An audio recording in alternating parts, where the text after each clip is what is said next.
大家好，我是宋雅老师。今天我们来学习汉语。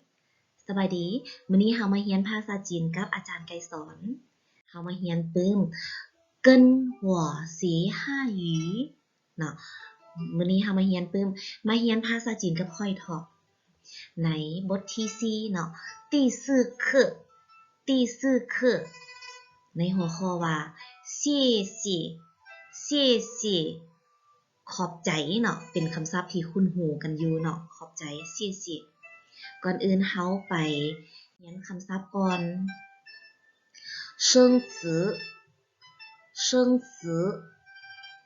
คำศัพท์เนาะคำศัพท์ใหม่คำศัพท์ที่หนึ่ง谢谢谢谢ขอบใจเนาะ谢谢ขอบใจมีคำขอบใจต้องมีคำว่าบ่เป็นหยังเนาะภาษาจีนว่า不客气不客气บ่เป็นหยังบ่ต้องเกรงใจเนาะ不客气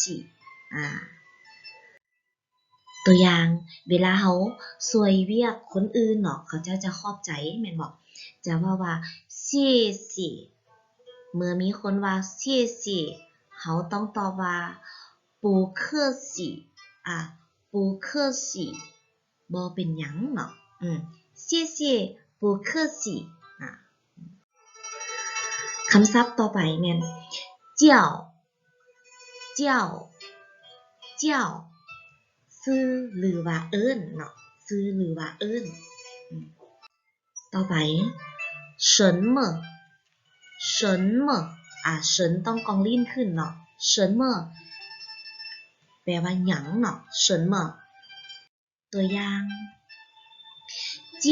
什么叫什么ซื้อหยังเนาะ你叫什么เจ้าซื้อหยัง你叫什么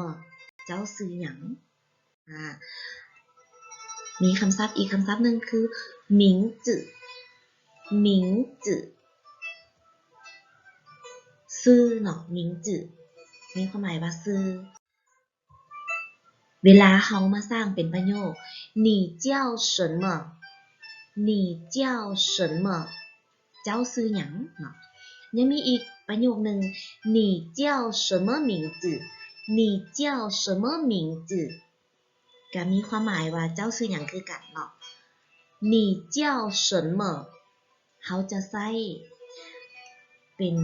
ประโยคที่ว่าใช้ทั่วไปเนาะบ่เป็นทางการเนาะแต่ว่า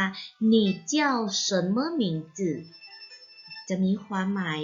ว่าเป็นประโยคที่สุภาพเนาะเฮาสามารถใช้เป็นทางการได้ตัวนี้เนาะถามผู้ใหญ่ก็ได้เนาะ你叫什么名字ตัวอย่างเมื่อเวลามีคนถามเฮา你叫什么名字เฮาจะต้องตอบว่าต้องตอบว่า我叫佳明เนาะ我叫佳明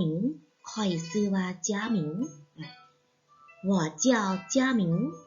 โอเควันนี้เฮาไปเรียนคำศัพท์ใหม่อีก老师老师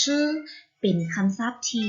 เมื่อเวลาเฮาเรียนทำอิฐเฮาจะต้องรู้จักกับ老师ลดเนาะ老师แม่นอาจารย์老师อาจารย์เนาะ老师叫什么名字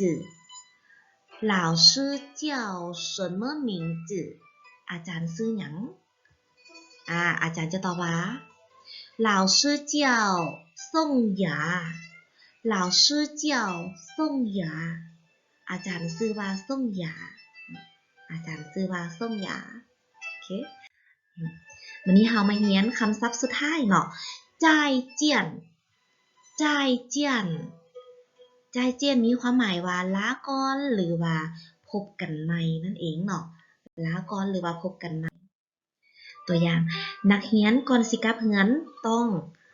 ว่า老师再见บอกลากับอาจารย์เนาะ老师再见อาจารย์ก็จะบอกนักเรียนคือกันเนาะใจเจียน